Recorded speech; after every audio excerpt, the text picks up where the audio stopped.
Salut tout le monde, bon, je suis parti semer, pas les maïs et tournesol. Non, je suis parti semer des jachères fleuries là. Donc j'ai tout rééquipé, le combiné était attelé, j'ai juste rééquipé le tuyau et la trémie frontale, comme de toute façon c'est le cistère qui va semer après. Donc ce que j'ai fait, j'ai tout préparé pour semer de la jachère fleurie.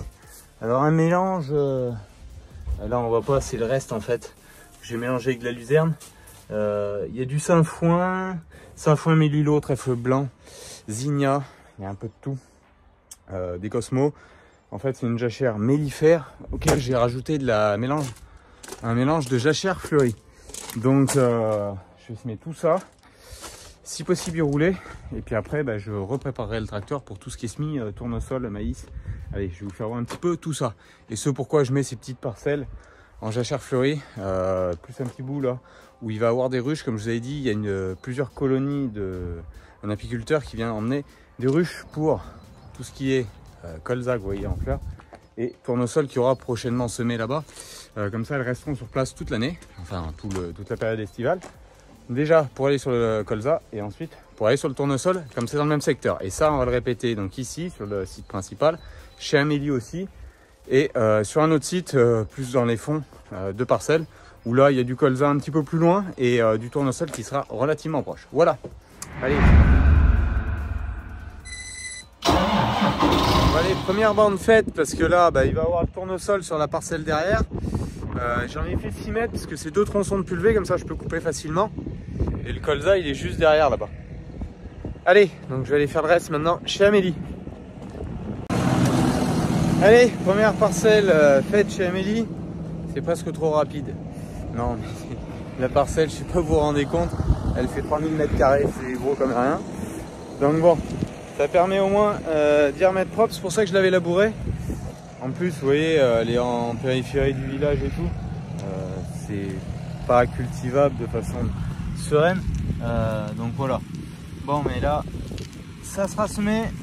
Ça s'est affiné quand même pas mal. Bon, c'est de la terre avec des galets et tout. On voit, ça avait ressorti au vibro là, des touffes et tout. Ça c'est quand j'avais fait tout ce qui est derrière. C'est ce que vous avez vu sur la vidéo de Théo au Vernier Gris, où je passais le vibroculteur avec le chenillard. C'était tout ce qui était derrière là, et le blé là-bas, plus du blé derrière la haie, juste ici. Allez, donc ça m'en reste une petite parcelle à faire. Je sais pas si vous voyez très bien au travers des arbres là-bas. Il y en a là-bas 5500 m². Allez, je vais finir tout ça.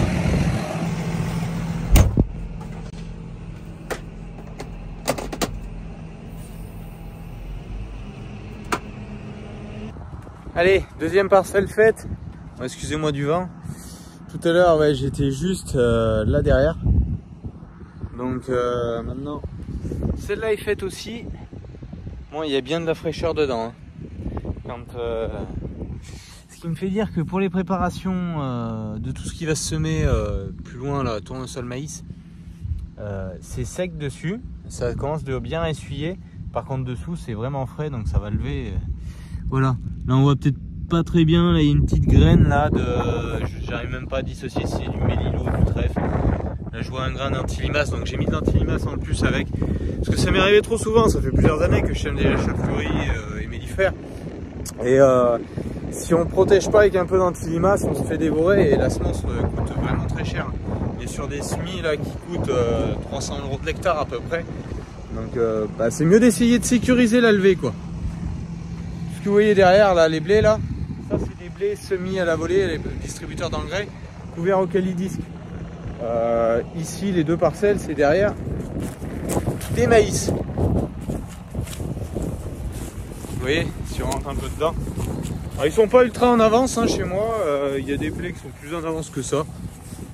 Globalement, vu les -4, -5 qu'on a eu ces derniers temps là, je préfère qu'ils soient comme ça en fait. Non mais voilà, en gros c'est plutôt sain, là ils sont à épi 1 cm, 1 nœud pour les plus avancés. Donc non, ça se porte plutôt bien, c'est relativement sain là. Moi perso, alors ça c'est toutes les parcelles qui ont été faites avec du mélange. Mon mélange 2022 là, qui avait 5 variétés, c'est pas des variétés pures. Ce que j'ai en variété pure, c'est ce qui est derrière la haie là, qui était en prairie, où là j'ai du KWS Extase. Mais c'est pareil, il est relativement sain et passer dans prairie, ça envoie. Parce que là, on est sur, ici, il y a 160, 170 unités d'azote d'apporter. Par contre, de l'autre côté, là-bas, je suis qu'à 120 et j'en remettrai pas. Là, je suis à 170, 180.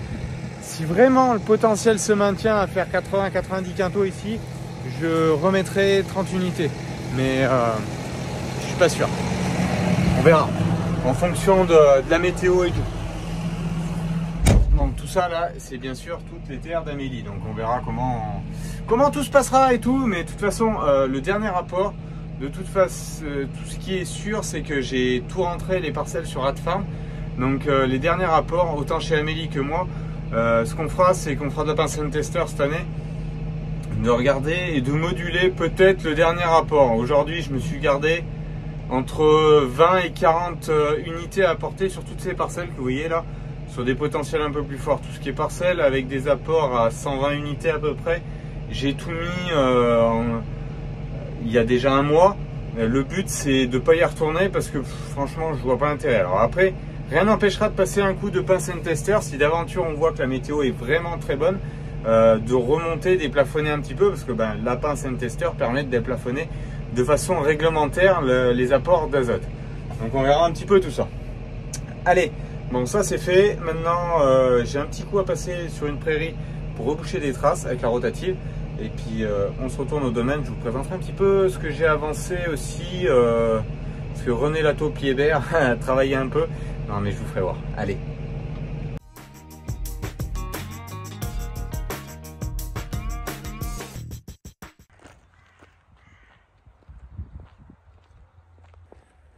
Bon allez, on est le lendemain, j'ai fait un peu de lavage et mis en route la nouvelle cabane. Alors j'ai reçu 2-3 bricoles que j'attendais depuis un moment. Bon. Certains m'avaient demandé mettre une lumière, donc c'était prévu, hein. Tout était prévu, j'ai fait le petit tableau. Prise 220, prise 380 pour le Karcher. La lumière, tout ce qui est évier, donc j'ai branché tout ça. Ça a été livré, j'ai mis une petite tablette donc là pour avoir l'eau ici, remplir tout ce qui est canon à mousse. Donc j'ai les produits, je peux faire mes mélanges ici. L'évier pour moi laver les mains, le pousse-mousse, enfin le savon d'atelier là et puis je pourrais mettre un pousse-mousse. Donc ça c'est tout bon, ça a été fait.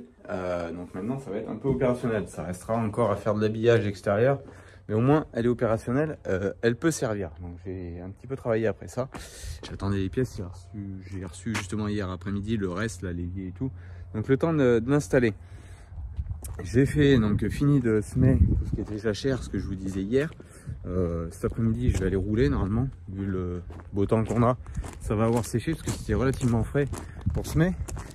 J'en ai profité de dételer donc, le combiné derrière, de renettoyer le sissaire, le tuyau, la trémie frontale, de sortir de l'hangar, parce que comme quand ils viendront d'ici 3 semaines à peu près, 3 semaines, un mois, pour enlever tout ce qui est plaque, là-bas il faudra vider tout l'hangar, donc bon, et puis de toute façon j'en ai besoin avant. Donc j'ai sorti le semoir, il faut que je lui mette un petit coup d'eau simplement pour dépoussiérer. Et je vais l'atteler au sissaire, commencer à préparer. Dessus, j'ai pas énormément de choses à faire. Bon, il faut que je rechange tous les capots, les disques, parce que j'étais en profil colza. Et pour sa 3e campagne, il faut que je rechange tous les bandages ici sur les roues de rappui. Alors, je vais les changer. Très honnêtement, si ça reste si frais que ça, je suis pas sûr de m'en servir beaucoup là pour le coup, parce qu'elle va coller. Donc, on verra tout ça. Donc ça, j'y attellerai cet après-midi, si j'ai 5 minutes, je vous ferai voir. Sinon j'ai bricolé un peu avec ce que je vous dis, René Lato Piébert. Ça fait un petit peu de tranchée encore. Alors, les autres choses que j'ai fait, c'est faire tous les rattrapages des blés qui avaient été désherbés à l'automne, enfin fin d'automne. Donc ils n'avaient pas été désherbés au printemps. Il y avait des rattrapages à faire, Chardon, Renoué, Senson, quelques Véroniques aussi. Donc j'ai fait ces rattrapages. Là, ces jours passés, j'ai rincé le pulvé parce que derrière, vous voyez, le colza avance pas mal. On va être assez rapidement sur le fongicide à faire, sur les colzas, sur les orges aussi, ça avance un peu. Donc on verra un petit peu tout ça. Donc là, j'ai j'étais précédemment de ce côté-là, côté du bâtiment matériel, vers l'atelier. Donc tout ce qui est pluvial, je vais être arrivé quasiment au coin là-bas. Et j'ai repris aussi la conduite d'irrigation, donc elle se croise au milieu là-bas dessous. Donc ça a avancé un petit peu. J'ai récupéré les 2-3 fournitures qui me manquaient, coup de raccord T. Pour tout ce qui est branchement sur le bâtiment atelier. J'ai fait chiffrer aussi microstation, récupération d'eau qui iront pour l'atelier purement. Donc voilà, il y a des choses qui étaient prévues, d'autres un peu moins. Je pensais travailler simplement avec la réserve que j'ai dans la station d'irrigation et finalement non, je vais reposer une cuve de 10 mètres cubes pour l'atelier qui sera branchée sur les eaux de pluie, plus une microstation pour tout ce qui est douche et water. Donc voilà. Donc ça a avancé un petit peu, un peu partout, préparé pour les semis. Antoine avait récupéré le restant de semences. Il avait emmené aussi tout ce qui était ferraille, les fers à béton qui étaient ici là dans tout le remblai qu'on a cassé. Donc tout ça c'est parti et je sais pas si vous voyez, le stock de tuyaux c'est amoindri aussi là comme j'ai avancé. Maintenant ça reste le 200 qui va principalement, le diamètre 200 qui va principalement autour de l'atelier. Tout ce qui était la liaison entre les deux c'est du 300 et la liaison de celui-là vers la sortie c'est du 400. Alors j'en avais pris de rap du 400, ça reste, vous voyez, 4 barres, donc 24 mètres encore. Je l'avais pris pour faire des entrées de champs, des ponts, ça pourrait me servir. Ça me restera aussi un petit peu de 300. Donc entre du 300 et du 400, déjà quand on met une barre, 2 barres, on peut faire déjà une belle entrée, même si le fossé est profond. Ça permettra de faire des entrées de champs à certains endroits qui sont aujourd'hui un petit peu exigus pour entrer. Et ça, tout ce qui est 200, c'est ce que je vous dis, c'est ce qui va aller pour tout l'atelier, le tour.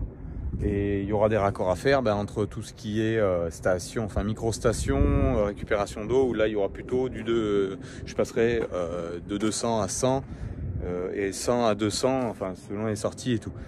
Enfin, la charge de la cuve de 10 mètres cubes de réserve d'eau, elle sera de 200, sortie de 100. Par contre après tout ce qui est micro-station sera plutôt du 100. Parce que là on n'est pas sur des débits d'eau importants. Voilà un peu. Là ce qui reste c'est tout ce qui est tube pour l'irrigation, donc du billet orienté en diamètre 140.